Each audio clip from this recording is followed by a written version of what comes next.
Kamusta there, guys. What is up? It is the Draxix dude here, and on this day, as Battlefield 5 will be released shortly on EA Access, it is time I give my thoughts after 2 long years of Battlefield 1 being out, and what I think of the game and what its impact on the game's life cycle, and how we got there from Battlefield 1 to Battlefield 5.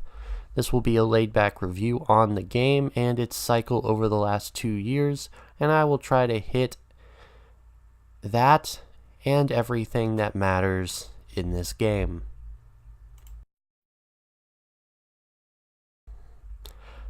I will grade in 5 different categories based on the game and its life cycle, because I didn't play the campaign nor cared about it, or its characters. I will not be reviewing that portion of the game, but there will be 5 categories that I will be reviewing, which will be gun selection, map selection, mode selection, mechanics, and the DLC. Those are 5 categories, and of course those are over the last 2 years. The first selection is gun selection, and with that being said, the guns were showcased in the game were more of a archaic World War I selection with guns like the Hellriegel and MP18 being a couple of the guns that you'd rarely see on the front lines of World War I. Of course, later down the line we got guns like the Fedorov, which, was the closest thing to an assault rifle seen in most modern versions of Battlefield. For a World War I game, you'd expect putrid selection for armaments, considering games like Verdun and Tannenberg, which give you more of a realistic version of a World War I experience. But with that being said, for a Battlefield game, it came closer to that arsenal that you would expect from a Battlefield game, and that makes all the difference in the reviewing on this part of the game, which I will give a solid rating, out of 10 stars to add to the main total. I would give this part a strong 7.5 stars out of 10 because of a lack of a Mosin Nagant for 1 whole year. Yes, I am pissed about that, DICE. The second category, of course, goes down to map selection, and personally, the base maps for this version of the game dropped with a putrid amount, not including of the free map known as Giant Shadow. Only 9 maps in the base game? You have got to be kidding me, DICE. Why wasn't this addressed? Anywho, the 9 maps were very fun, except for Sinai Desert. That map could have literally been left out of the game, and I wouldn't have cared about as much because of the game having 8 maps. Why? Because Sinai was that bad. No cover, and absolutely no fun was had on that map, to the point where I saw it and I cringed and left. Never again will I play that map. 7 out of 10 stars.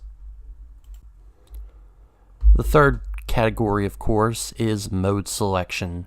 Since this one doesn't matter as much, but it still has your core modes consisting of Conquest, Rush, Team Deathmatch, and the inclusion of Operations, I will give it a solid 10 stars. Why? Well, it didn't destroy everything we loved and added something new and interesting, unlike Obliteration. What can you ask for? Honestly, this is what we ask from the new games, and companies never give us this, so it was like Christmas for us in the gaming world. Solid 10 out of 10. The fourth category, the mechanics, when this game was released, were average. They were okay for a first-person shooter, and honestly, they're still fine now, but the gun balance is average at best. Better players can use the harder guns if they want a challenge, and noobs use the easy guns, and it makes you cringe when you're playing, and the only thing you can do to top the leaderboard is use the Fedorov and cap flags endlessly. As much as I love playing that playstyle, it doesn't give me much to choose from to make the game feel fun and invigorating again. Honestly, this game is cringy when you try to be tactful, and while older Battlefields never allow this type of gameplay, something like this would make the game feel better to play. That is why I am so in love with Battlefield 5, and it actually makes your decisions impact the team rather than just your KD. In this game, I felt while there were KD warriors after the casuals left for Fortnite, I could find good teammates really easily compared to the way it was before. So I'd give this part of the game at least a solid 8 out of 10, because while it was solid, it could have been a lot better. The fifth category, the DLC of this game, and jeez, this game's DLC was freaking fantastic. While the way they released some of it made me scratch my head at times, it gave us a pulse-pounding 22 maps, including air assault maps, so it gave us more of a variety. And one of my favorite things to do is go and play Battlefield 1 on mixed lobbies, so you get a big variety of maps and different play styles. And while maps replayed after a long while, it didn't feel like it was Sinai, Amiens, repeat forever, and it makes the game ultra exciting.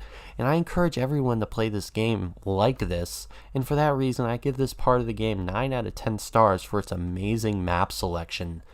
And the guns you get from the DLC make it so much better. Also, the DLC was free, and not like 3 years after the game was released. It was legitimately free after it was like 1.5 years for a game like this. It's still fun. It's still fun today to go back and play. So if you guys haven't already gotten Battlefield 1, it's literally free for Xbox Live users right now. So I would just go and make sure you have Xbox Live Gold. Seriously, pay the $5, free game. Easy fun. I enjoy it. That's why I give it a 9 out of 10 stars. As a final review, while some may watch this and think you left out this and this and you forgot about this, the point of this review is to showcase the things that actually matter, because honestly, this game is just solid fun if you know how to play it, and that is why my final review of the game gives it a solid 41.5 stars out of 50, which would give it a solid 82 out of 100 in my final roundup, and solidly will give you about 150 hours of fun while you are progressing your character. And honestly, for those people who buy multiple games, it's a game you'll be coming back for a while. And honestly, I think it's a good purchase for those who enjoy playing first-person shooters. And of course, this has been the Draxix Dude, DRAXIXDUDE, signing off.